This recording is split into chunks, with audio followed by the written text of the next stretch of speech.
Social മീഡിയയിൽ വൈറലായ രണ്ട് പോസ്റ്റുകളാണ് ഞാനിവിടെ ഡിസ്കസ് ചെയ്യുന്നത്. ഒന്ന് BMW ബൈക്കിൽ ധനുഷ്കോടിയിലേക്ക് റൈഡിന് പോയ മഞ്ജു വാര്യരുടെ സോഷ്യൽ മീഡിയ പോസ്റ്റുകൾ, അതിൻ്റെ വീഡിയോസ്. ഒന്ന് ന്യൂ ഇയറിന് വെറും വർഷ കോണ്ടൻറ് ക്രിയേറ്ററാണ്, അവർ ആക്ട്രസ്സാണ്, അവർ ആങ്കറാണ്.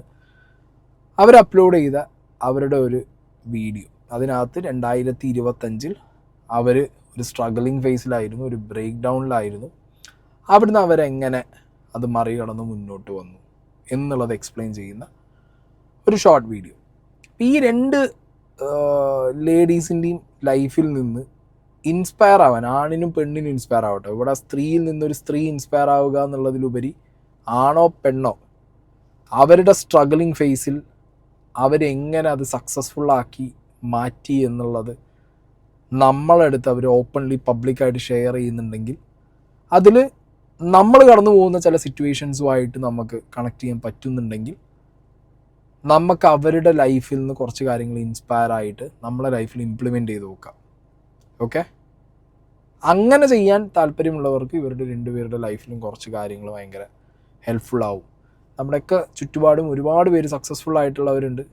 ഫെയിലിയറായിട്ട് പോകുന്ന ആൾക്കാരുടെ ലൈഫ് നമ്മൾ നോക്കിയാൽ മതി, അതൊന്നും നമുക്ക് കണ്ടുപിടിക്കാൻ ഒരുപാട് കാര്യങ്ങൾ കിട്ടും. അപ്പോൾ BMW ധനുഷ്കോടിയിലേക്ക് യാത്ര പോയ മഞ്ജു വാര്യരുടെ കമൻറ്റ് ബോക്സിൽ കുറേ നെഗറ്റീവൊക്കെ ഉണ്ടായിരുന്നു. അതായത് മകൾക്ക് അമ്മേനെ വേണ്ടല്ലോ, പിന്നെ നമുക്ക് ബൈക്കിൽ പോയാൽ എന്താ, കുട്ടിയും കൂട്ടവും കുടുംബമൊന്നും ഇല്ലല്ലോ, അതുകൊണ്ട് നമുക്ക് ബൈക്ക് റൈഡ് പോയാലും വലിയ പ്രശ്നമൊന്നുമില്ല. അതൊക്കെ വരുന്നതെന്ന് പറഞ്ഞു കഴിഞ്ഞാൽ ഇപ്പോഴത്തെ ഒരു കറൻറ്റ് സിറ്റുവേഷൻ നമുക്കറിയാം. നടി ആക്രമിച്ച കേസിൽ വിധി വന്നിട്ടുണ്ടായിരുന്നു. അതിന് റിലേറ്റഡ് ആയിട്ട് ഇവരൊക്കെ ഇവരുടെ പബ്ലിക് പോസ്റ്റുകൾ ഇവരുടെ സോഷ്യൽ മീഡിയ ഹാൻഡിൽസിൽ ഇട്ടിട്ടുണ്ടായിരുന്നു. മഞ്ജു വാര്യർ റിലേറ്റഡ് ആയിട്ട് കുറച്ചധികം കോൺസ്പിറസീസ് ഇവിടെ കിടന്ന് കറങ്ങുന്നുണ്ട്. സോ അതിൻ്റെയൊക്കെ ബേസിലായിരിക്കണം അവർക്ക് അങ്ങനെ കമൻറ്റ് ബോക്സിൽ അങ്ങനത്തെ ഒരു സെക്ഷൻ കാണാൻ പറ്റിയത്.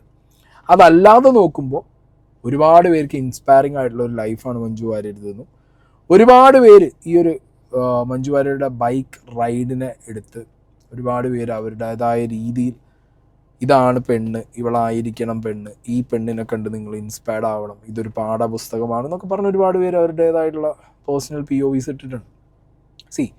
വർഷയുടെ കേസിലാണെങ്കിലും ഇവിടെ മഞ്ജു വാര്യരുടെ കേസിലാണെങ്കിലും സക്സസ്ഫുള്ളായ ഏതൊരു ആണിൻ്റെയും പെണ്ണിൻ്റെയും കേസിൽ വാട്ട് ഈസ് സക്സസ്, എന്താണ് സക്സസ് സൊസൈറ്റി കാണുന്നത്?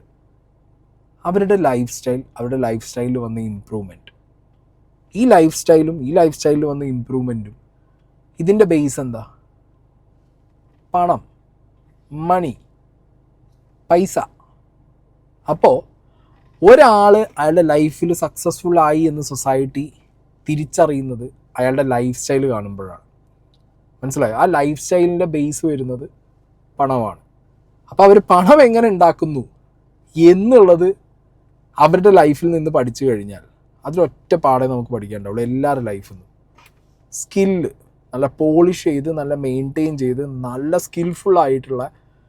സ്കിൽഡ് ആയിട്ടുള്ള ഒരാളായിട്ട് നമ്മൾ ലൈഫിൽ മുന്നോട്ട് പോവുക.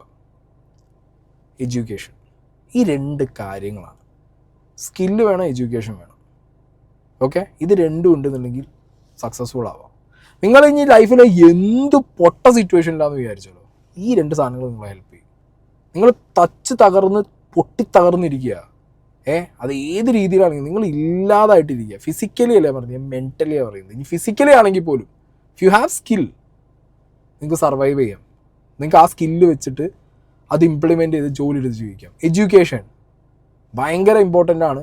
എഡ്യൂക്കേഷൻ ഉണ്ടോ, നിങ്ങൾക്ക് ആ എഡ്യൂക്കേഷൻ വെച്ച് വർക്ക് ചെയ്ത് മുന്നോട്ട് പോകാൻ പറ്റും. ഇപ്പോൾ മഞ്ജു വാര്യരുടെ കേസിൽ അവരുടെ സ്കില്ലാണ്, അവരുടെ ആക്ടിങ് സ്കിൽസ്. അവർ കല്യാണം കഴിക്കുമ്പോൾ she was A successful actress in Malayalam. അതിനുശേഷം വലിയൊരു ലോങ് ഗ്യാപ്പ് വന്നു, പിന്നെ ലൈഫിൽ എന്തൊക്കെയോ സംഭവിച്ചു. അവരുടെ എല്ലാം സ്കില്ല് പോളിഷ് ചെയ്ത് തിരിച്ചു വന്നു. ഇപ്പോൾ സക്സസ്ഫുള്ളായിട്ട് the lady superstar of Malayalam എന്ന് പറഞ്ഞിട്ട് എല്ലാവരും പ്രൗഡാവുന്ന പൊസിഷനിൽ വന്നിരിക്കുന്നുണ്ട്. സ്കില്ലാണ്. പിന്നെ എഡ്യൂക്കേഷൻ. ഓബ്വിയസ്ലി മനുഷ്യൻ എഡ്യൂക്കേറ്റഡ് ആവുന്നത് സ്കൂളിൽ നിന്നും കോളേജിൽ നിന്നും മാത്രമല്ല, ചുറ്റുപാടിൽ നിന്ന് പഠിക്കുമ്പോഴാണ് ഒരു മനുഷ്യൻ ഏറ്റവും കൂടുതൽ എഡ്യൂക്കേറ്റഡ് ആവുന്നത്. അത് അവർ പഠിച്ചുകൊണ്ടിരിക്കുന്നുണ്ട്. സോ മഞ്ജു വാര്യരുടെ സക്സസ് എന്ന് പറയുന്നത് അവരുടെ സ്കില്ലും അവരുടെ എഡ്യൂക്കേഷനൊക്കെയാണ്. ഓക്കെ, അത് കണ്ട് പഠിക്കാൻ എല്ലാവരും ശ്രമിക്കുക.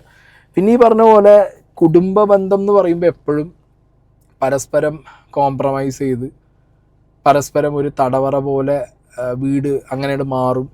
രണ്ടുപേരും ആണും പെണ്ണും ഹാപ്പി അല്ലാത്തൊരു സിറ്റുവേഷൻ വരും. ഒരാൾക്ക് ജീവിക്കാൻ ഈ എന്താ പറയുക തടവറ പോലത്തെ കുടുംബം വേണമെന്നില്ല. മനസ്സിലായോ?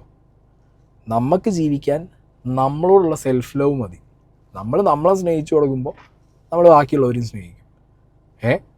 അതാണ് അതിൻ്റെ റിയാലിറ്റി എന്ന് പറയുന്നത്. സോ മഞ്ജു വാര്യരുടെ ലൈഫിൽ നിന്ന് എനിക്ക് മനസ്സിലായൊരു കാര്യം, അവർ ബൈക്ക് റൈഡ് പോണതും അവരെ ഹാപ്പിനെസ്സും, ഇതിപ്പോൾ വലിയ സംഭവമൊന്നുമില്ല. നാട്ടിൽ കാറോ ബൈക്കോ ഓടിക്കാത്ത സ്ത്രീകളും പുരുഷന്മാരും ഓബിയസ്ലി സ്ത്രീകൾ ഇപ്പം ഇല്ല, എല്ലാവരും ഓടിക്കും.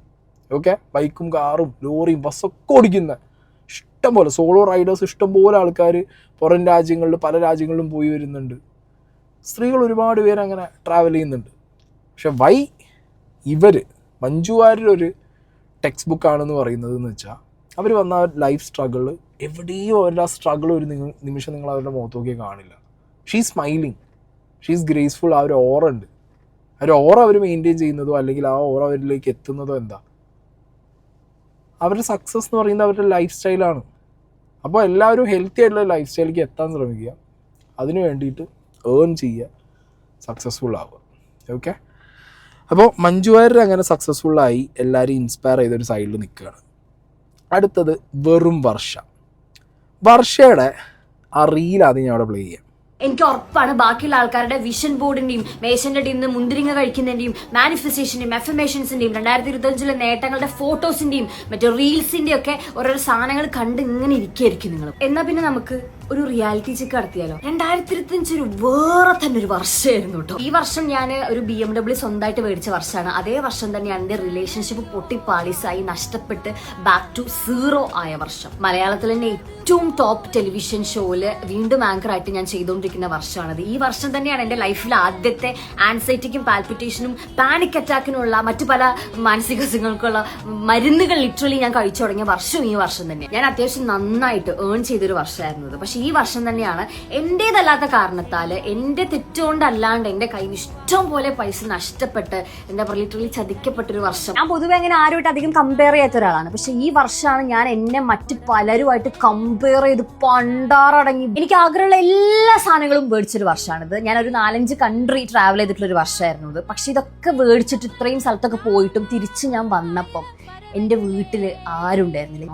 ഒറ്റയ്ക്കായൊരു വർഷമായിരുന്നു. എന്താന്ന് വെച്ചാല് ഇത്രയ്ക്ക് ഒറ്റയ്ക്കാവാനും ഇത്രയ്ക്ക് ഇൻഡിപെൻഡന്റ് ആവാനും ഇത്രയ്ക്ക് സ്ട്രോങ് ആവാനും ഒന്നും സത്യം പറഞ്ഞാൽ എനിക്ക് ആഗ്രഹമില്ല. പക്ഷെ ഞാനിതൊക്കെ ആയി. രാത്രി ആവാൻ വേണ്ടി ഞാൻ കാത്തിരിക്കും, കാരണം എനിക്ക് പെട്ടെന്ന് ഉറങ്ങണം. രാവിലെ ആവണം എനിക്ക് ഇഷ്ടമല്ല, കാരണം എണീറ്റ് കഴിഞ്ഞാൽ അപ്പൊ തുടങ്ങും എനിക്ക് നെഗറ്റീവ് തോട്ട്സ്, എനിക്ക് അപ്പൊ തുടങ്ങും വിഷമങ്ങളും, അപ്പൊ തുടങ്ങും എനിക്ക് പ്രശ്നങ്ങളും, മെന്റലി ഭയങ്കര സ്ട്രെസ് ആവും. അപ്പൊ എനിക്ക് ഉറങ്ങാൻ വേണ്ടി ഞാൻ കൊതിച്ചിട്ടുള്ള ഒരു വർഷമാണ് 2025. മുന്നോട്ട് ഓടുന്നവർക്കേ മാറ്റം ഉണ്ടാവുള്ളൂ.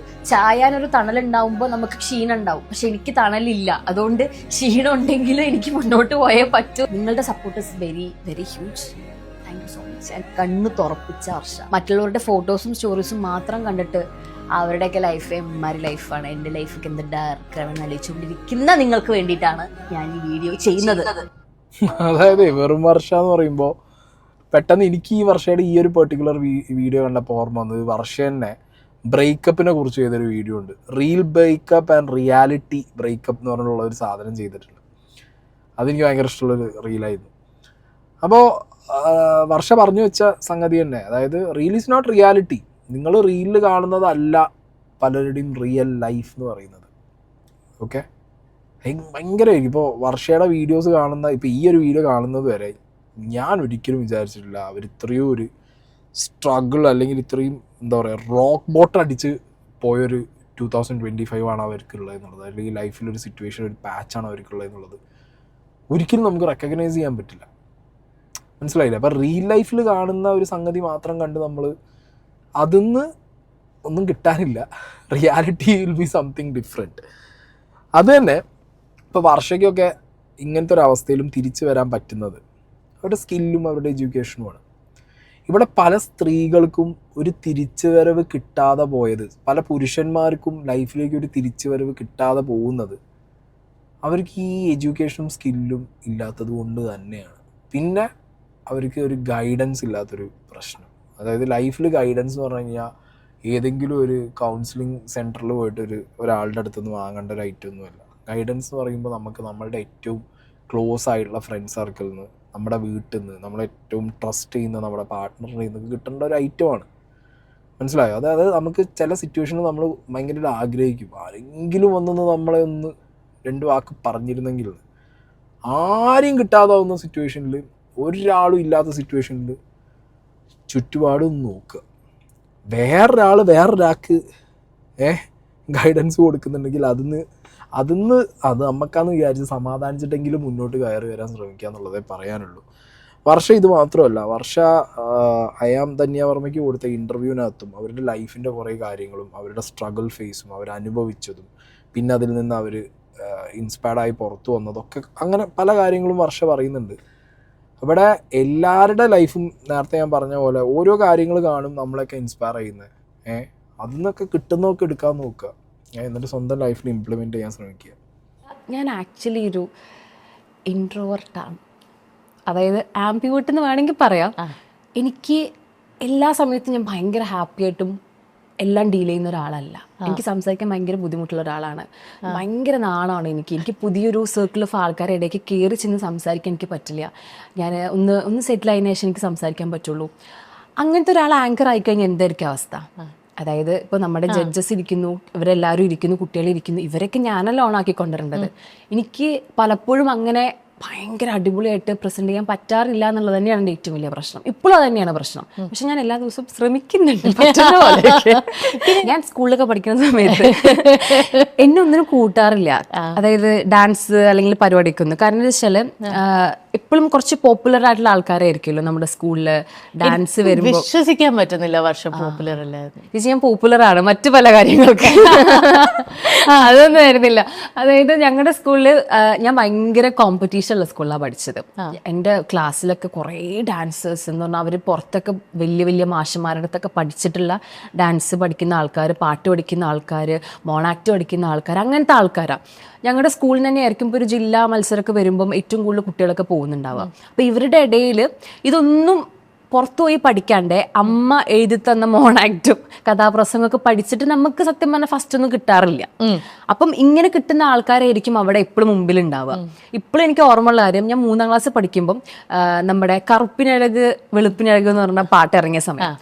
അപ്പം അതിൻ്റെ എന്തൊരു സ്കൂളിലൊരു പരിപാടിക്ക് ആ പാട്ട് ഡാൻസ് കളിക്കുന്നുണ്ട്. അപ്പം ഞാൻ പറഞ്ഞു ഞാൻ CD-യിലാക്കി കൊണ്ടുവരാ പാട്ട്, അതുകൊണ്ട് എന്നെ ചിലപ്പോൾ കൂട്ടുമായിരിക്കില്ലോ എന്നൊക്കെ വിചാരിച്ചിട്ട്. അപ്പോൾ ഞങ്ങൾ ടീച്ചർ എന്ത് ചെയ്തു, ഞാനാണല്ലോ CD-യിലാക്കി കൊണ്ടുവരുന്ന പാട്ട്, അതുകൊണ്ട് എന്നെ മുമ്പിൽ നിർത്താന്ന് വെച്ചാൽ എന്നെ മുമ്പിൽ നിർത്തി. പക്ഷേ അതായത് പ്രപഞ്ചം പോലും എനിക്ക് എതിരാണെന്നുള്ള രീതിയിൽ അന്ന് ഇടേണ്ട ഡ്രസ്സ് നമ്മൾ ഇങ്ങനെ ഒരു പാൻറ്, എന്നിട്ട് ഇങ്ങനത്തെ ഒരു ഇത്ര ഇറക്കുള്ള ഒരു ടോപ്പ്, ഷോള്, അതിന്റെ പേര് എനിക്ക് ഇപ്പോൾ ഓർമ്മയില്ല. ചോളി വേറെയാണല്ലോ, മറ്റേ ഇങ്ങനെ ലഹങ്ക പോലെയാണല്ലോ, ഇത് വേറെ സാധനം. ആ ഡ്രസ്സ് എൻ്റെ കയ്യിലുണ്ട്. അന്ന് അമ്മ വീട്ടിലില്ല. അപ്പം ഞാൻ എൻ്റെ അലമാരയിൽ നോക്കുമ്പോൾ ആ ഡ്രസ്സ് കാണാനില്ല. ആ ഡ്രസ്സ് ഇടാത്തതിൻ്റെ പേരിൽ അന്ന് എന്നെ ബാക്കിൽ നിർത്തി. അതായത് CD-യിൽ പാട്ടാക്കി കൊണ്ടുപോയിട്ടു. മനസ്സിലായോ? അപ്പോൾ ആ കുഞ്ഞു മനസ്സിൽ അത്ര വിഷമമുണ്ട്. നമ്മളെന്ന് പറഞ്ഞാൽ അന്ന് ഞാൻ ഒട്ടും സെലിബ്രേറ്റ് ചെയ്തിട്ടുള്ളൊരു കുട്ടിയല്ല. അതായത് ലൈഫിൽ നമ്മൾ പലരും അനുഭവിച്ച പല സിറ്റുവേഷൻസിനെ കുറിച്ചിട്ടും ഇത് ഭയങ്കര കമ്പയർ ചെയ്യാൻ പറ്റും. നമുക്കൊക്കെ കമ്പയർ ചെയ്യാൻ പറ്റും. വർഷം ഈ പറഞ്ഞ സാധനങ്ങൾ എനിക്ക് ഭയങ്കരമായിട്ട് കമ്പയർ ചെയ്യാൻ പറ്റും. ഒന്നാമത് മലപ്പുറമാണ്. വർഷം from Malappuram, I am from Malappuram. ഈ ഒന്ന് വർഷം ഈ സെൻറ്റ് ജോൺസിലും കണ്ടാൽ പഠിച്ചു തോന്നുന്നു, if I am not wrong, അറിയില്ല, അങ്ങനെയൊക്കെ കേട്ടിട്ടുണ്ട്. ഇതേ അവസ്ഥ പണ്ടാറടങ്ങിയിട്ടുണ്ട് എനിക്കും ലൈഫിൽ. അതായത് നല്ല തടിയുള്ള ഒരുത്തൻ, 100-120 കിലോ, പ്രത്യേകിച്ച് എന്താ പറയുക, ഒരു കഴിവുമില്ലാത്ത കഴിവുകെട്ട ഒരു കഴിവേറിയായിട്ടായിരുന്നു. എനിക്ക് ആകെ കഴിവുണ്ടായിരുന്നു ക്രിക്കറ്റ് കളിക്കാനാണ്, നല്ല ഡാൻസ് കളിക്കാൻ, പാട്ട് പാടാൻ അമ്മ കൊണ്ടുപോയി ചേർത്ത്, തബല വായിക്കാൻ അമ്മ കൊണ്ടുപോയി ചേർത്ത്, ഹാർമോണിയം പഠിക്കാൻ അമ്മ കൊണ്ടുപോയി ചേർത്ത്, പെയിൻറ്റിങ്ങിന് അമ്മ കൊണ്ടുപോയി ചേർത്ത്. അതായത് ബേസിക്കലി എല്ലാത്തിനോടും താല്പര്യമുണ്ട്, പക്ഷെ ഒന്നും ചെയ്യാൻ പറ്റില്ല എന്നുള്ളൊരു എക്സ്ട്രീം, ഈ ബോഡി ഷെയ്മിങ് അനുഭവിക്കുന്ന ഒരു ഫേസ്. ഡാൻസ് കളിച്ചാൽ ബോഡി ഷെയ്മിങ് കിട്ടും, വേറെ എന്തെങ്കിലും ചെയ്താൽ ബോഡി ഷെയ്മിങ് കിട്ടും. അപ്പം അങ്ങനത്തെ ഒരു സിറ്റുവേഷനിൽ ഇതൊക്കെ മനസ്സിന് താല്പര്യമുണ്ട്, ഇതൊന്നും ചെയ്യാനുള്ള ലൈക്ക് ഒരു മുന്നോട്ട് വരാനുള്ളൊരു പരിപാടി നടക്കുന്നുമില്ല.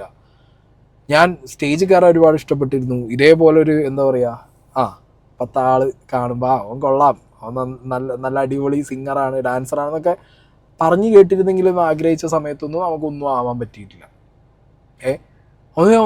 ഒന്നും റിജക്ഷനാണ് പല സ്ഥലങ്ങളിലും. ഈവൻ ക്രിക്കറ്റിലായിരുന്നെങ്കിൽ ആ ടൈമിൽ നന്നായിട്ട് ക്രിക്കറ്റ് കളിച്ചിരുന്ന ഒരാൾ, എന്നെ അറിയുന്നവർക്ക് അറിയാം. ഞാൻ സ്കൂൾ ടൈമിലൊക്കെ അത്യാവശ്യം നന്നായി ക്രിക്കറ്റ് കളിച്ചു. എൻ്റെ കമ്പയറിംഗ് ടു ഒരു 10 കുട്ടികൾ സ്കൂളിൽ എടുത്തു കഴിഞ്ഞാൽ ഞാൻ ബെസ്റ്റാണ്. ഡിസ്ട്രിക്റ്റിൽ എടുത്തു കഴിഞ്ഞാൽ ഞാൻ അടിപൊളിയായിരുന്നു. കാരണം എനിക്ക് തന്നെ അറിയാം അത്രയും സ്കില്ലുണ്ട് എനിക്ക് ക്രിക്കറ്റിൽ. ആ ടൈമിലൊക്കെ ഞാൻ നല്ല ഡെഡിക്കേറ്റഡ് ആയിരുന്നു ക്രിക്കറ്റിന്. തടിയുണ്ട് പക്ഷെ. എന്നിട്ട് സെലക്ഷന് പോകുമ്പോൾ വരെ എന്നോട് പറയും തടി ഉള്ളത് കൊണ്ട് സായിക്ക് ഓടുമ്പോൾ തുട പൊട്ടാൻ ചാൻസ് ഉണ്ട്, അതുകൊണ്ട് സായി റിസർവിൽ, എന്നും റിസർവാണ്, ബെഞ്ചിലാണ്, റിസർവിലാണ്. എത്ര അടിച്ചിട്ടും കാര്യമില്ല, ഈ ഓടി ഫീൽഡ് ചെയ്ത് ക്യാച്ച് എടുത്ത് കാണിച്ചു കൊടുത്തിട്ടും കാര്യമില്ല. വർഷപ്പ ഡാൻസിൻ്റെ കാര്യത്തിൽ പറഞ്ഞല്ലോ, അതുപോലെ എൻ്റെ അവസ്ഥ. ബാറ്റും വിക്കറ്റും ബോളൊക്കെ ഞാൻ തന്നെ എവിടുന്നെങ്കിലുമൊക്കെ അമ്മേനോട് പറഞ്ഞിട്ടോ അല്ലെങ്കിൽ പൈസ ചൂണ്ടിയിട്ടൊക്കെ മേടിച്ചു കൊണ്ടുപോയാലും എൻഡ് ഓഫ് ദ ഡേ ഞാൻ പുറത്തായിരിക്കും എന്നുള്ളതാണ് സത്യം. പിന്നെ എൻ്റെ ഏട്ടന്മാരാണ് എന്നെ കളിപ്പിച്ച് അതും ഞാൻ വാങ്ങി കൂട്ടിയിട്ടാണ് ഞാൻ എന്ത് ചെയ്തത്, രണ്ടാമത് ക്രിക്കറ്റിൽ കളിച്ചേ പറ്റൂ, അല്ലെങ്കിൽ നിങ്ങൾക്ക് ഒഴിവാക്കാൻ പറ്റില്ല. അപ്പോൾ സഞ്ജുവിൻ്റെ അവസ്ഥ ഉണ്ടാവും, ഞാൻ അടിക്കും, ഞാൻ റണ്ണടിക്കും, ഞാൻ കാണിച്ചു തരും എങ്ങനെയെങ്കിലും, ഞാൻ അടിക്കും, ഞാൻ പ്ലെയറാന്നുള്ളത് അങ്ങനെ പ്രൂവ് ചെയ്യേണ്ട ഒരു അവസ്ഥയ്ക്ക് നമുക്ക് പണ്ട് വന്നിട്ടുണ്ട്. പിന്നെ ഓബിയസ്ലി സെലക്ഷൻസ്, അതിൻ്റെ പൊളിറ്റിക്സ്, അങ്ങനെ വേറെ സൈഡ് വേറെ. ഇത് ഭയങ്കര റിലേറ്റബിൾ ആണ് എല്ലാവർക്കും അല്ലേ, ഭയങ്കര റിലേറ്റബിളാണ്. നമുക്കൊക്കെ ലൈഫിൽ ഇതേപോലത്തെ ഒക്കെ സ്ട്രഗിളുകൾ നമ്മളെ കുട്ടിക്കാലത്തും ചെറുപ്പകാലത്തൊക്കെ ഉണ്ടാവും. അതിന്ന് ഭയങ്കര എക്സ്ട്രീം, അന്ന് നമ്മൾ ആഗ്രഹിച്ചത് അന്ന് കിട്ടില്ലെങ്കിലും നമ്മൾ ആഗ്രഹം മനസ്സിലുണ്ടെങ്കിൽ നമ്മൾ ഇന്ന് സക്സസ്ഫുള്ളാണ്. ഞാനതാ പറഞ്ഞു വരുന്നത്. അന്ന് വർഷേനെ ഡാൻസിൽ നിന്ന് ബാക്ക് തട്ടി ബാക്കി വലിയ സാറന്മാരുടെ അടുത്ത് ഡാൻസ് പഠിച്ചവരും അല്ലെങ്കിൽ ബാക്കി ടീംസൊക്കെ ഫ്രണ്ടിൽ നിന്ന് അവർ കളിക്കുമ്പോഴും വിഷമിച്ച് ബാക്കിലിരുന്നു. അപ്പോൾ ഇന്ന് വർഷം മുന്നില്ല. അന്ന് ഡാൻസ് കളിച്ചവർ ഡാൻസിൻ്റെ പോലും ഇപ്പോൾ മാറ്റി വെച്ച് ലൈഫിൽ മാറ്റി വേറെ എന്തെങ്കിലും പ്രൊഫഷണൽ പോയവരുണ്ടാവും. ഞാൻ അതേപോലെ എനിക്ക് കളിക്കണം എന്ന് ആഗ്രഹം ഉണ്ടായിരുന്ന ഭയങ്കര, ആ കാലത്ത് എനിക്ക് അതിനുള്ള ഒരു സിറ്റുവേഷനും അങ്ങോട്ട് വന്നില്ല, കൂടിച്ചേർന്ന് വന്നില്ല, ഫോർമുല ശരിയായില്ല. ഇപ്പോൾ ഒരു 2015 മുതൽ ഇങ്ങോട്ട് 2019-20 വരെ എന്നൊക്കെ പറഞ്ഞു കഴിഞ്ഞാൽ വലിയ പ്ലെയേഴ്സിനെ അടക്കം മീറ്റ് ചെയ്ത് പലരുടെയും ഒപ്പം കളിക്കാൻ പറ്റി. ഇപ്പോൾ കറൻ്റ്ലി ഇന്ത്യ കളിക്കുന്ന പല പ്ലെയേഴ്സിൻ്റെ ഒപ്പം നെറ്റ്സ് ഷെയർ ചെയ്യാൻ പറ്റും. അങ്ങനത്തെ ഒരു സിറ്റുവേഷൻ എനിക്ക് ലൈഫിലാണ് കിട്ടി. ഞാൻ NCL നെറ്റ് ബോളറായിട്ട് പോയി. അവിടുന്ന് എൻ്റെ ലൈഫിൽ എനിക്ക് ഒരുപാട് പ്ലെയേഴ്സിനെ കാണാൻ പറ്റി. അതും IPL ടൈമിലൊക്കെ പല രാജ്യങ്ങളിൽ നിന്ന് തന്നെ പ്ലെയേഴ്സിനും നമ്മൾ പോയി ബോൾ ചെയ്യും, നമ്മൾ അവരവിടെ ടൈം സ്പെൻഡ് ചെയ്യും. ഞാൻ തന്നെ ഇങ്ങനെ ആലോചിക്കുമായിരുന്നു, ചേടാ നമ്മൾ ബേസിക്കലി ക്രിക്കറ്റ് ആഗ്രഹിച്ചത് ഇതേപോലെ അങ്ങനെ അവരൊപ്പം ടൈം സ്പെൻഡ് ചെയ്യണം, അല്ലെങ്കിൽ അവരൊപ്പം ഗ്രൗണ്ടിൽ കളിക്കണം. അതൊന്നൊരു റവന്യൂ ഉണ്ടാകും. ഇത് റവന്യൂവും കിട്ടുന്നുണ്ട്, ഇവരൊപ്പം കളിക്കാനും പറ്റുന്നുണ്ട്. അന്ന് ആഗ്രഹിച്ചത് ആ ടൈമിൽ സ്കൂൾസൊക്കെ കളിക്കുന്ന സമയത്ത് നടന്നില്ലെങ്കിലും പിന്നെ ലൈഫിൽ കിട്ടി. കാരണം ആഗ്രഹം മനസ്സിനകത്തുണ്ട്, നമ്മൾ വർക്ക് ചെയ്യുന്നുണ്ട്, നമ്മൾ പോലും അറിയാതെ നമ്മൾ വർക്ക് ചെയ്യുന്നുണ്ട്. അതൊരു ഭയങ്കര സംഭവമായിട്ടുള്ള ഐറ്റമാണ്. അത് വിടാൻ പാടില്ല. ഇനിയിപ്പോൾ അങ്ങനെ പൊട്ടി തകർന്ന് നിൽക്കുന്ന ലൈഫിൽ നമ്മൾ ആ ഒരു മുന്നിക്ക് നമ്മളെ ഡ്രൈവ് ചെയ്യുന്ന ഫോഴ്സ് എന്താ പറയുക, നമ്മുടെ അകത്തുള്ള ആഗ്രഹങ്ങളാണ്. ആഗ്രഹങ്ങൾ കുഴികുത്തി മൂടാതെ ഇരിക്കുന്നിടത്തോളം കാലം നമ്മൾ പോലും അറിയാതെ നമ്മൾ ആ ആഗ്രഹത്തിന് വേണ്ടി വർക്ക് ചെയ്യുന്നുള്ളത് ഒരു റിയാലിറ്റിയാണ്. അപ്പം എൻ്റെ സ്കൂളിൽ ടീച്ചേഴ്സ് നോക്കുമ്പോൾ, എൻ്റെ ഫ്രണ്ട്സ് നോക്കുമ്പോൾ ഞാൻ ഭയങ്കര ഒരുങ്ങി നടക്കുന്നുണ്ട്, എന്നാൽ കാര്യമായിട്ട് പഠിക്കുക, ഭയങ്കര പഠിത്തവും ഇല്ല, എന്നാൽ വലിയ ഡാൻസ് പരിപാടി അതിലും വലിയ കാര്യമായിട്ടൊന്നുമില്ല. പക്ഷേ ഇവളിങ്ങനെ നടക്കുന്നുണ്ട്, പുറത്തിന് TV-യിൽ എന്തൊക്കെയോ ചെയ്യുന്നുണ്ട്. അപ്പോൾ ഇവൾക്ക് എന്തോ പ്രശ്നമുണ്ട്. അതായത് ഞാൻ ഗേൾസ് സ്കൂളിലാണ് പഠിച്ചത്, ഞങ്ങളുടെ സ്കൂളിൻ്റെ അപ്പുറത്ത് മറ്റേ മിക്സ്ഡ് സ്കൂളൊക്കെ ഉണ്ട്. അപ്പം അവിടുത്തെ ആൺകുട്ടികളെ കാണിക്കാൻ വേണ്ടിയിട്ടാണ് ഞാൻ ഇങ്ങനെ പോണേന്നുള്ളൊരു സാധനമൊക്കെ വന്നിട്ടുണ്ട്. ഇനി ഞാൻ പോലും അറിയാണ്ട് എന്നെ പറ്റി ഭയങ്കര കഥകളൊക്കെ ഇറങ്ങിയിട്ടുണ്ട്. അപ്പോൾ സത്യം പറഞ്ഞാൽ എനിക്കിപ്പോഴും അറിയില്ല എന്തൊക്കെ പറഞ്ഞിട്ടുള്ളതെന്നും. അവിടുന്ന് തുടങ്ങിയതാണ് എൻ്റെ ഈ ഒരു ബുള്ളിയിങ് എന്നുള്ള കഥ. ശരിക്കും പറഞ്ഞാൽ ഇന്നാണ് അത് ബുള്ളിയിങ് ആണെന്നും സ്ലട്ട് ഷെയ്മിങ് ആണെന്നൊക്കെ ഞാൻ മനസ്സിലാക്കുന്നത്. അന്നത് എനിക്ക് അറിയണ്ടായിരുന്നില്ല. ഞാൻ 12th, അതായത് 11th ഞാൻ വേറെ സ്കൂളിൽ പോയി. ഗേൾസ് സ്കൂളിൽ പഠിച്ച് മടുത്തിട്ട് വേറെ സ്കൂളിൽ പോകാന്ന് പറഞ്ഞിട്ട് അങ്ങനെ 10th എക്സാം ഒക്കെ കഴിഞ്ഞ് റിസൾട്ട് വന്ന് വേറെ സ്കൂളിൽ പോയി. 11th 12th മിക്സ്ഡ് സ്കൂളാണ് പഠിച്ചത്. അവിടെ ചെന്നപ്പം കഥ ഇങ്ങോട്ട് മാറി. അവിടെ ചെന്നപ്പം അവിടുത്തെ ഒരാളിൻ്റെ ഇതേപോലെ പ്രപ്പോസ് ചെയ്തു. എനിക്ക് പറയുന്നുണ്ടൊന്നും തോന്നരുത്, എനിക്ക് ചെറിയ പ്രേമത്തിന്റെ അസുഖം ഉണ്ടായിരുന്നു എനിക്ക്. അങ്ങനെ അപ്പോൾ ഞാൻ ഇഷ്ടമാന്നൊക്കെ തിരിച്ചും പറഞ്ഞു. പിന്നെ കുറച്ച് കഴിഞ്ഞപ്പം എനിക്ക് ശരിയാവില്ല എന്നൊക്കെ, വേണ്ടാന്നൊക്കെ പറഞ്ഞു. അപ്പം പലപ്പോഴും അത് ആൺകുട്ടികളാണെങ്കിലും പെൺകുട്ടികളാണെങ്കിലും നമുക്കൊരു റിജക്ഷൻ കിട്ടുമ്പോൾ നമുക്കൊരു ഇതാണ്. ആ ദേഷ്യത്തിന്റെ പുറത്ത് കുറച്ച് കുട്ടികൾ എന്നെ കൂട്ടം ചേർന്ന് ആക്രമിച്ചു. മാനസികമായിട്ട് എന്നെ ഭയങ്കര ഷെയ്മിങ് ആയിരുന്നു. എന്ന് പറഞ്ഞിട്ടുണ്ടെങ്കിൽ നമ്മൾ സിനിമയിലും സീരിയലിലൊക്കെ കാണുന്ന തൊട്ട് ഞാൻ ക്ലാസ്സിലോട്ട് കയറി വരുമ്പം ബോർഡിൽ എൻ്റെ പോലത്തെ ഒരു ചിത്രമൊക്കെ വരച്ചിട്ട് ഇങ്ങനെ ഓരോന്നൊക്കെ എഴുതി വെക്കുക. എനിക്കറിയാതെ എന്നെ പറ്റിയാന്നുള്ളത്. ചുറ്റും കുട്ടികൾ ഇരിക്കുന്നുണ്ട്, അവർ നോക്കുന്നുണ്ട്, ചിരിക്കുന്നുണ്ട്. ഞാൻ ശരിക്കും ഒറ്റയ്ക്കായിരുന്നു. എന്ന് പറഞ്ഞാൽ നമ്മളിങ്ങനെ ഒരു കൂട്ടം ആൾക്കാരുടെ ഇടയിൽ നടുക്ക് ഇങ്ങനെ നിൽക്കുകയാണ്. ഒന്ന് ഫ്രണ്ട്സ് എനിക്ക് അന്ന് എൻ്റെ കൂടെ ഇരുന്നിരുന്ന ഒരു കുട്ടിയുണ്ട്, ശ്രേയ എന്ന് പറഞ്ഞിട്ട്. എനിക്ക് തോന്നുന്നു അവളായിരുന്നു ഒരു ആശ്വാസം ശരിക്കും പറഞ്ഞാൽ. അവളുള്ളതുകൊണ്ടാണ് എങ്ങനെയൊക്കെയോ 11th 12th ഞാൻ എങ്ങനെയോ പോയത്. അവളുണ്ടായിരുന്നു, അവൾക്കും അറിയാം ഇങ്ങനെ പറയുന്നുണ്ട്, അത് ഭയങ്കര ആത്മാർത്ഥ ബന്ധം അങ്ങനെയൊന്നും അല്ല, അവരും എല്ലാവരുടെ കൂട്ടത്തിലൊക്കെ ഉണ്ട്, അങ്ങനെയൊക്കെ ഒരു ഇതിലൊക്കെ ആയിരുന്നു. അങ്ങനെ അവരെന്നെ ബുദ്ധിമുട്ടിച്ച് മെൻ്റലി ഭയങ്കര ടോർച്ചർ ചെയ്ത്. പക്ഷെ ഞാൻ അവരെ കുറ്റം പറയില്ല. സ്കൂൾ ലൈഫിലെ കാര്യങ്ങൾ കേൾക്കുമ്പോഴേ സത്യത്തിൽ ഇതൊക്കെ ഭയങ്കര എന്താ പറയുക, പലരും അനുഭവിച്ച സീനുകളായിരിക്കും.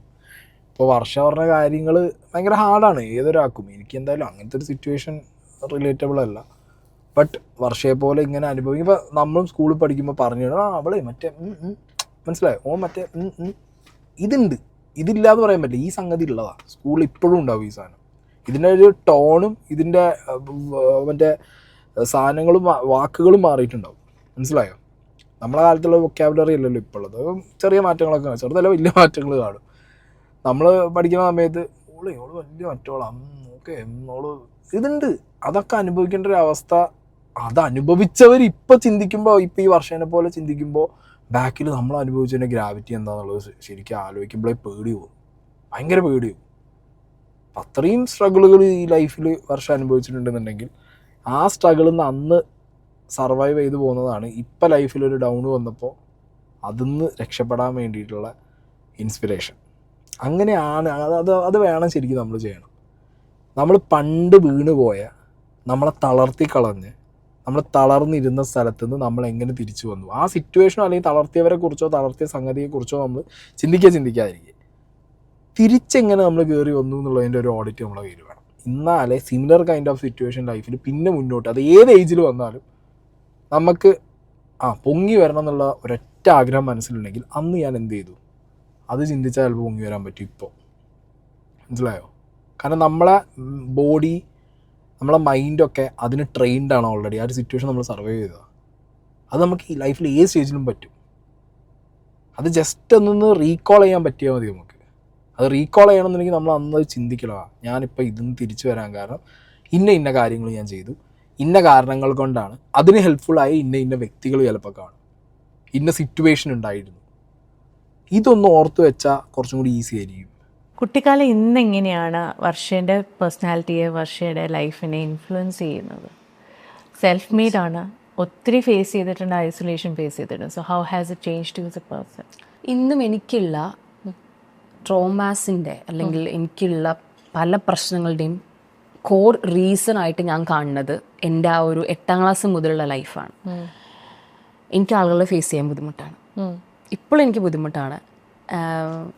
എനിക്ക് തോന്നുന്നു ഞാൻ കോളേജിൽ പോയ സമയത്ത് അത്രയും നാൾ എന്നെ പറ്റിയ ആൾക്കാർ മോശം പറഞ്ഞുകൊണ്ട് ഇവിടെ എനിക്ക് നല്ല പേരുണ്ടാക്കണം എന്ന് വിചാരിച്ചിട്ട് ഞാൻ ഭയങ്കര നല്ല കുട്ടിയായിട്ട് ജീവിക്കാൻ ശ്രമിച്ചിട്ടുള്ള ഒരാളാണ്. ഇന്നെനിക്ക് എന്താ മാറ്റം ഉണ്ടാക്കിയതിനേക്കാൾ ഉപരിയായിട്ട് എനിക്കത് കുറേ മുറിവ് ഉണ്ടാക്കിയെന്ന് മാത്രമേ എനിക്കിപ്പോഴും അറിയുള്ളൂ. ഞാൻ ഇപ്പോഴും അതൊന്ന് പുറത്ത് വന്നിട്ടില്ല.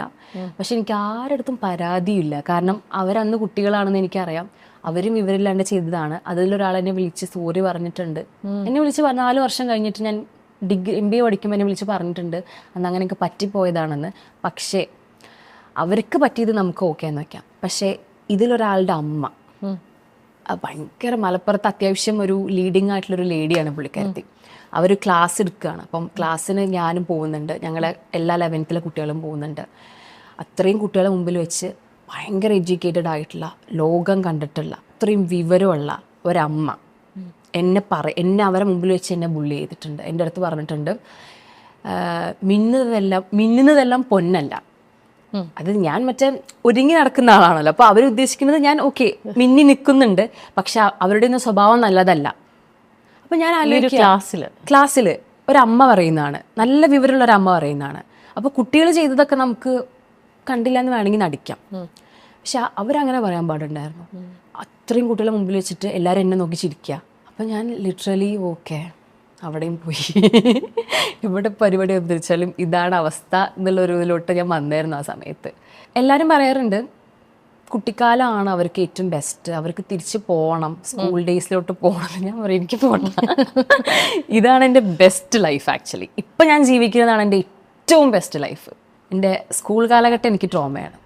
എഗെയിൻ സ്കൂൾ കാലഘട്ടം ട്രോമയാണെന്ന് ചോദിച്ചാൽ ട്രോമയുണ്ട്, അല്ലാത്തതും ഉണ്ട്. വർഷ പറഞ്ഞ പോലെ മിന്നുന്നതെല്ലാം പൊന്നല്ലാന്നൊന്നും അങ്ങനെയൊന്നും പറഞ്ഞിട്ടില്ല. എന്നോട് എൻ്റെ പല ടീച്ചർമാരും സാറുമാരും പറഞ്ഞത് നീ ഒരു കാലത്തും ഗുണം പിടിക്കില്ലടാ, നന്നാവില്ലടാ എന്ന് പറഞ്ഞു. അതങ്ങനെയായിരുന്നു. എനിക്ക് സ്കൂളിൽ പോക്ക് വളരെ കുറവായിരുന്നു. എൻ്റെ ഒപ്പം പഠിച്ച ഫ്രണ്ട്സിനൊക്കെ അറിയാം. പല സമയങ്ങളിലും മിന്നൽ, മാവേലി അങ്ങനത്തെയൊക്കെ പല വിളിപ്പേരുകളുമാണ് എനിക്ക് കിട്ടിയിട്ടുണ്ടായിരുന്നത്. മിന്നൽ പോലെ, അതായത് വന്ന് പോകണമെന്നും അറിയില്ല, സ്കൂളിലുണ്ടോ ഇല്ല, വന്ന് പോകും അങ്ങോട്ട്. മാവേലി എന്നൊക്കെ ആയിരുന്നു, ആണ്ടിലൊരിക്കലാണല്ലോ. അതേപോലെ സ്കൂളിൽ ചിലപ്പോൾ പ്രത്യക്ഷപ്പെടും, ചിലപ്പോൾ പ്രത്യക്ഷപ്പെടില്ല. അങ്ങനെ പല അലമ്പുകളിലൂടും പോയ നമ്മളോട് പിന്നെ ടീച്ചർമാർ എന്ത് പറയാനാ. ഞാൻ പിന്നെ അത് ആ സെൻസിലാണ്ട് എടുത്തിട്ട് അങ്ങനെ ഒഴിവാക്കി ലൈഫിൽ നിന്ന്. 1-2 ടീച്ചേഴ്സിനോടൊക്കെ മുഖത്ത് നോക്കി നമ്മളോട് ഈ ഒന്ന് നന്നാവലിടും ഇങ്ങനെ പറഞ്ഞ കുറേ ആൾക്കാരുണ്ട്. അങ്ങനത്തെ ആൾക്കാരെ ഞാൻ പലപ്പോഴും എൻ്റെ മലപ്പുറം അങ്ങാടിയിൽ വെച്ച് ഞാൻ കാണാറുണ്ട്. മനസ്സിൽ ഞാൻ വിചാരിക്കും ഇജ്ജ് കുറേണ്ട് നന്നായിട്ട്, മനസ്സിൽ ഞാൻ വിചാരിക്കും അങ്ങോട്ട് നന്നായിട്ട് നിങ്ങൾ കുറേ എന്തേ എന്ന് പറഞ്ഞിരുന്നത്. ഇപ്പം ഞാൻ എങ്ങനെ ഉണ്ട് നിങ്ങൾ മനസ്സിൽ വിചാരിക്കും.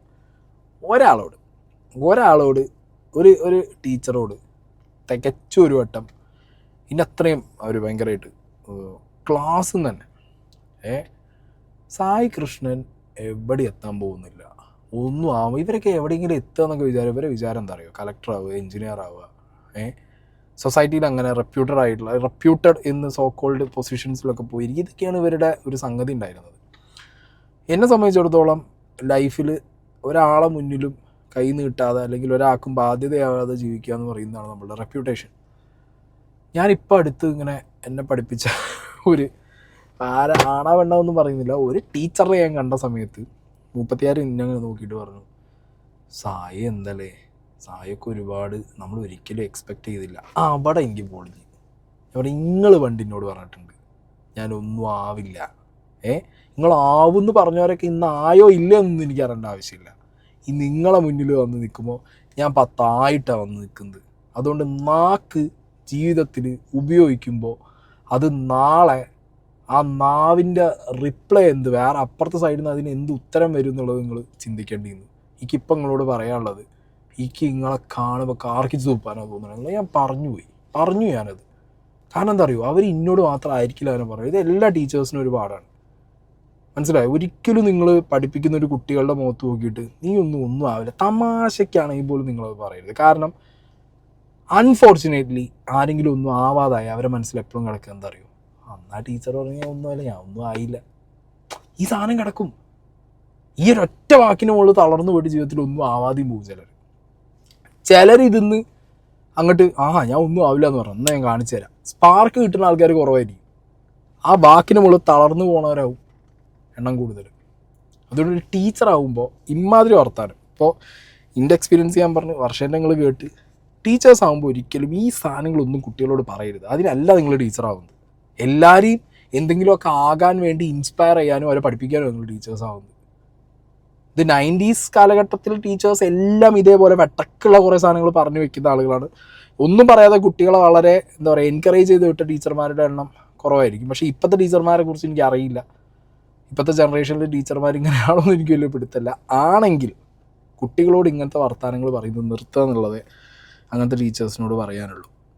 അക്ഷയുടെ എൻട്രി എവിടെ നിന്നാണ്? അക്ഷയുടെ എൻട്രി ആണ് ഒരു വലിയൊരു എൻട്രി ആയത്.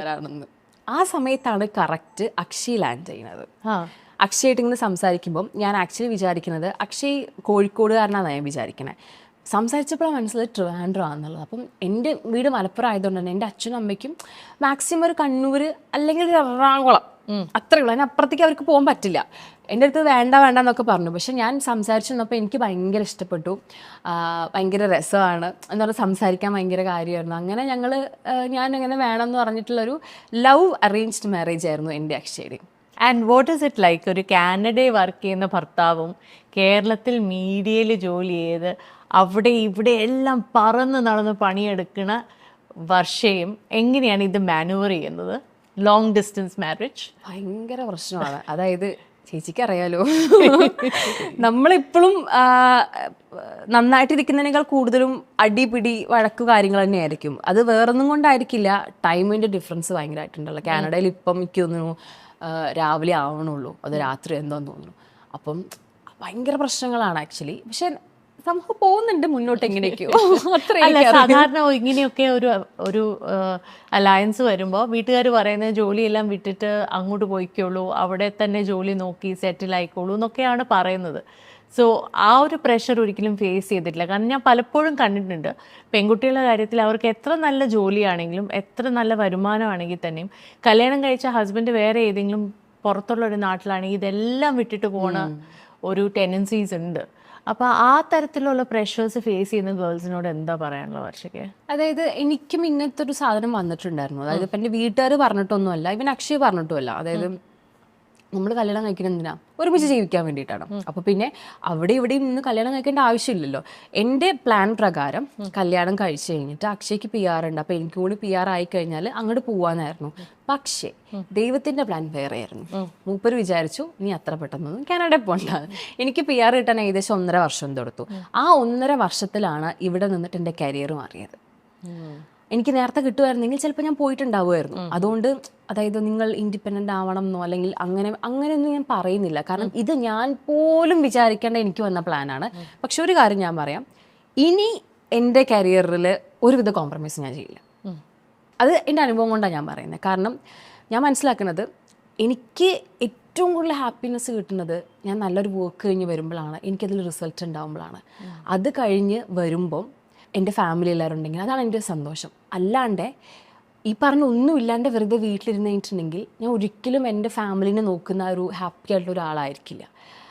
എനിക്കറിയാം ഇന്ന് ഞാൻ ഏൺ ചെയ്യുന്നതിൻ്റെ വില എന്താണ്, അല്ലെങ്കിൽ എൻ്റെ കരിയറിൻ്റെ വില എന്താണെന്നുള്ളത്. അപ്പം ഇതെൻ്റെ പേഴ്സണൽ ചോയ്സാണ്. പക്ഷെ ഒരിക്കലും നമുക്ക് പറയാൻ പറ്റില്ലല്ലോ ഒരാളുടെ അടുത്ത്. അതായത് നിങ്ങൾ കല്യാണം കഴിഞ്ഞിട്ട് പോകണമെന്നോ അല്ലെങ്കിൽ പോകണ്ടെന്നോ പറയാൻ പറ്റില്ല. ഓരോരുത്തർക്കും ഓരോ സാഹചര്യമാണ്. അപ്പം അവനവൻ്റെ ടേക്കാണ് എന്ത് ചെയ്യണം എന്നുള്ളത്, അതങ്ങോട്ട് ചെയ്യാം. വെറും വർഷ മഞ്ജു വാര്യരൊക്കെ ഇക്വേറ്റ് ചെയ്യാൻ പറ്റിയ കുറച്ച് കാര്യങ്ങളാണ്. അതായത് എല്ലാവരുടെയും ലൈഫ്, ഞാൻ ഈ വീഡിയോ തുടങ്ങുമ്പോൾ പറഞ്ഞല്ലോ, ബേസിക് തിങ് നമ്മുടെയൊക്കെ ലൈഫിൻ്റെ നട്ടെല്ല് എന്ന് പറയുന്നത് ഇൻകമാണ്.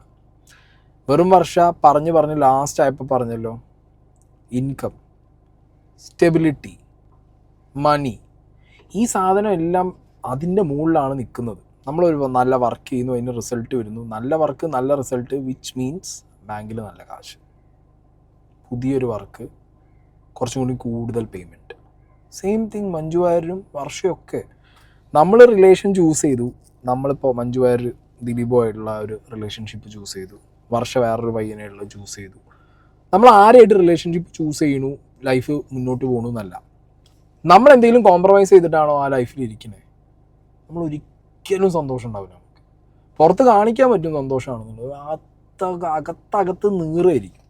ഈ നീറ്റൽ എന്തെങ്കിലും ഒരിക്കലും പുറത്ത് പൊട്ടാതിരിക്കില്ല. അങ്ങനെ പൊട്ടി തുടങ്ങുക, അത് നൈസായി കട്ട് ചെയ്ത് ആർക്കും ഉപദ്രവമില്ലാത്ത രീതിയിൽ വളരെ എന്താ പറയുക ഓക്കെ ആയിട്ട് അങ്ങോട്ടും ഇങ്ങോട്ടും ചളിവാരി അറിയാതെ പോവുക എന്നുള്ള ഒരൊറ്റ കാര്യം ലൈഫിൽ ചെയ്തു കഴിഞ്ഞാൽ അടുത്ത ലൈഫ് നിങ്ങൾക്ക് റീസ്റ്റാർട്ട് ചെയ്യാം. അത് വേറൊരാളൊപ്പാവാം അല്ലെങ്കിൽ ഒറ്റയ്ക്കാവാം, വോട്ടെവർ. പക്ഷെ ചെയ്യുന്നതിന് മുമ്പ് ഉറപ്പ് വരുത്തണം, ആണാണെങ്കിലും പെണ്ണാണെങ്കിലും സ്വന്തം ഇൻകത്തിൻ്റെ മുകളിലാണ് എല്ലാം ചെയ്യുന്നത്. മനസ്സിലായോ? ആണിനെ ലൈക്ക് എന്താ പറയുക, ലിറ്ററലി ദ്രോഹിച്ച് ചില പെണ്ണുങ്ങൾ മറ്റേ എന്താ പറയുക അലിമണിയും മേടിച്ചു പോകും. ചിലരത് അവകാശം എന്ന് പറയും. ബട്ട് ഓക്കെ, ചില സിറ്റുവേഷനിൽ അതൊരു വേണ്ട കാര്യമാണ്, ചില സിറ്റുവേഷനിൽ അത് വളരെ മോശമായിട്ട് ഒരാളെ ഉപദ്രവിക്കലാണ്.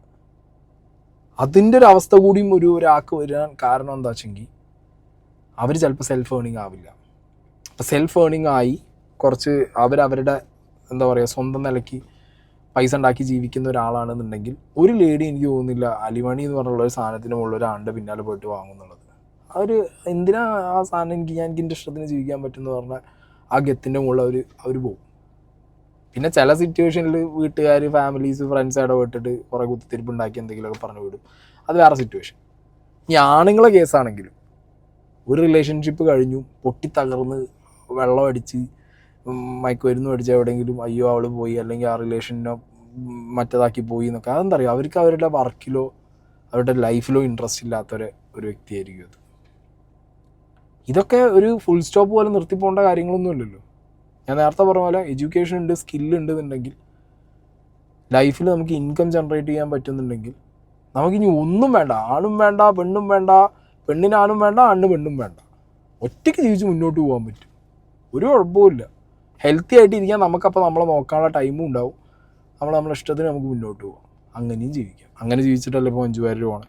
5 പേർക്ക് എന്തെങ്കിലും ഉണ്ടോ? അവരവരുടെ ഇഷ്ടത്തിന് ഒറ്റയ്ക്ക് ജീവിക്കണം, അവർ മുന്നോട്ട് പോകും, അങ്ങനെയും പോവാം. മനുഷ്യനാണ് end of the day, show must go on, ജീവിച്ചു പോകണം. അതിന് നമ്മൾ നമ്മളെ സ്കിൽ സെറ്റ് അടിപൊളിയാക്കണം. നമ്മളെ എഡ്യൂക്കേഷൻ നമുക്ക് അതിന് ഹെൽപ്പ് ചെയ്യും. എപ്പോഴും പുതിയത് എന്തെങ്കിലും പഠിക്കാൻ ശ്രമിക്കണം. എൻഡ് ഓഫ് ദ ഡേ ആരും ഉപദ്രവിക്കരുത്, പൈസ ഉണ്ടാക്കുക, ജീവിക്കുക, ഇത്രയേ ഉള്ളൂ പരിപാടി. ഇതിനൊന്നും നടക്കാത്തവർ ഇപ്പോഴും പല കാര്യങ്ങൾക്കും കോംപ്രമൈസ് ചെയ്ത്, ഇപ്പോഴും പല രീതിയിലുള്ള ഫ്രസ്ട്രേഷൻസ് മനസ്സിൽ വെച്ച് ഒരു തരത്തിലും എന്താ പറയുക ഫ്രീഡം അനുഭവിക്കാതെ നിൽക്കുന്നവർക്ക് കമൻറ്റ് ബോക്സിൽ ഇങ്ങനെയുള്ള ആളുകൾ വന്ന് അവരുടെ ലൈഫിനെ കുറിച്ച് പറയുമ്പോൾ അതിൽ പോയിട്ട് കുറേ ബാഡ് കമൻറ്റ് ഇട്ട് ജീവിക്കാനല്ലാതെ വേറെ പ്രത്യേകിച്ച് അവരോടൊന്നും പറയാനില്ല.